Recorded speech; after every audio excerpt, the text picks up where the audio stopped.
atao ao anatin'ny adiny enina farafahalaky ny lalana mampitohany katsepo mankany mitsinjo mandritra ny filatsahan'ny ranonorana fotoam-pahavaratra tahaka izao. Miady lalan-dratsy ireo fiara tsy mataho-dalana manao fitateram-bahoaka manao zotra eto.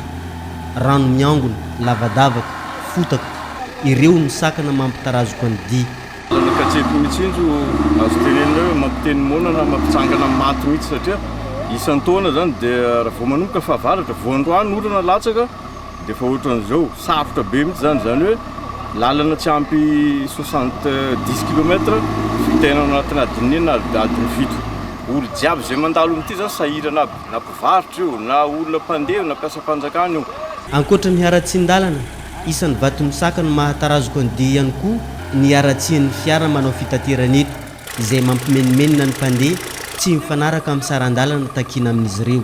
Eo ihany koa zany ny atan'le tomobile zany hoe le taxi brosasany zany misy ohatrany hoe tsy dia ao loatra ka mampijaly n'le mpandeha nefa frein misonitra be.